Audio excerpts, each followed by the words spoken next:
What are 3 things that you can do when you are planning out the furniture arrangement in an awkward living room?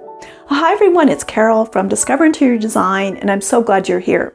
Well, in this video, we are going to talk about an awkward setup where our living room has many or multiple entrances into the room, and that question of how do we even plan our furniture layout with all of those different openings.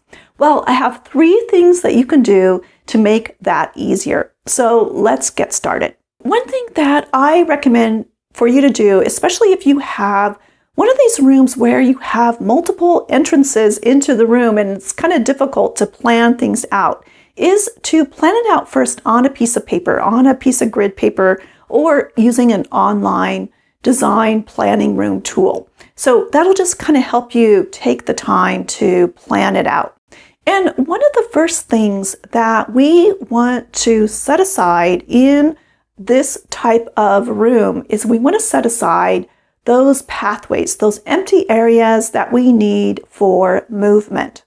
And what we're trying to do at this stage is just to get a general idea of different options. Because we do have multiple openings in a space, we want to almost pencil in different types of pathways, or we could call them different routes around the room, different ways that we need to move around the room, but different ways that we need to move from one area of the room to another area of the room. And what we're looking at now are just all of these different routes or options that we can kind of keep in mind so that when we do start to plan where to place our furniture, we will know that we need to set aside those pathways. We'll have an idea of where they naturally occur.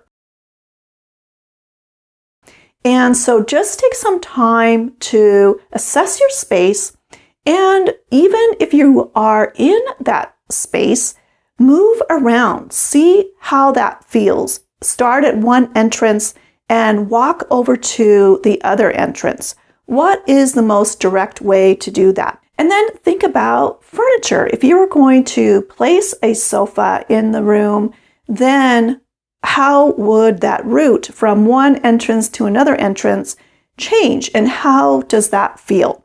And when you have an idea of different pathways that could take place in your room, one way to approach the furniture layout is to think of it as different zones in the room. Instead of getting overwhelmed by this room with all of these different openings, it's nicer to kind of break it down into smaller pieces.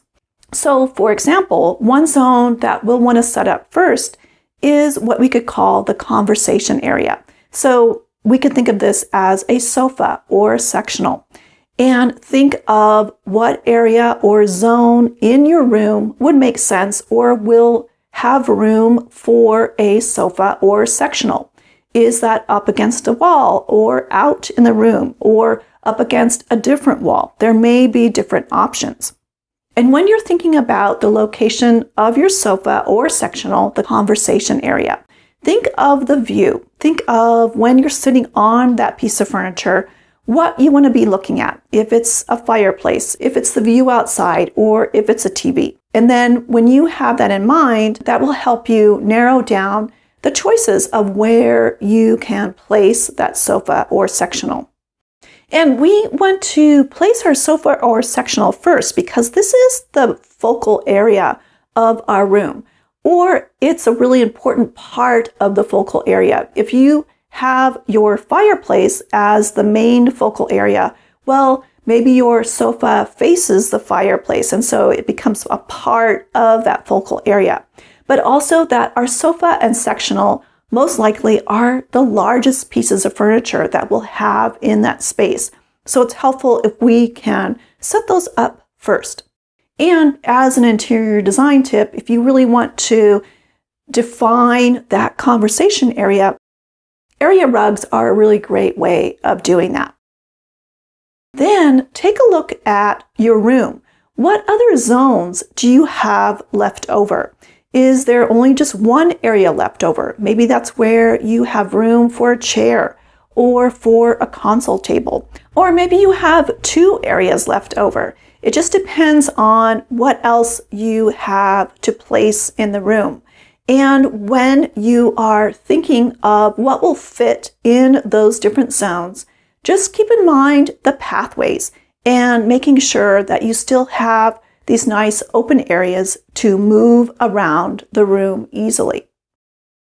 And so when you break down your room into these different areas or zones, it's an easier way of approaching all of this.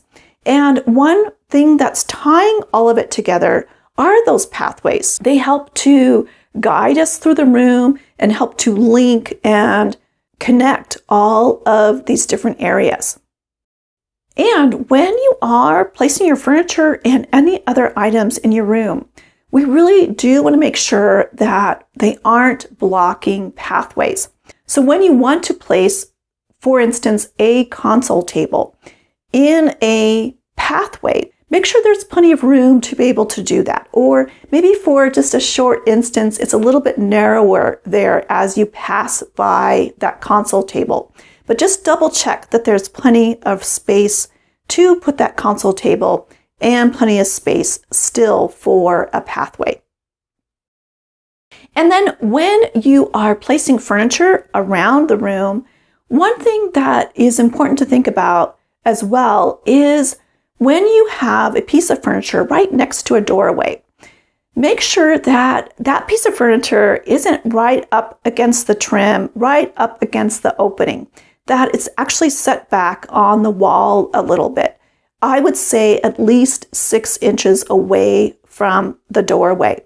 But also what you want to make sure is that there's still plenty of room to go through that doorway and walk in front of that piece of furniture. So take some time to make sure that there's still room for a pathway if you do place a piece of furniture next to a doorway, because we don't want to make an awkward area. So let me know if you have any questions on this topic, and also what are your ideas, or what have you done in your living room where you have multiple entrances, and what did you do to decide where to place everything? So please share your design ideas in the comments. Thanks so much for watching, and I look forward to seeing you next time. Take care.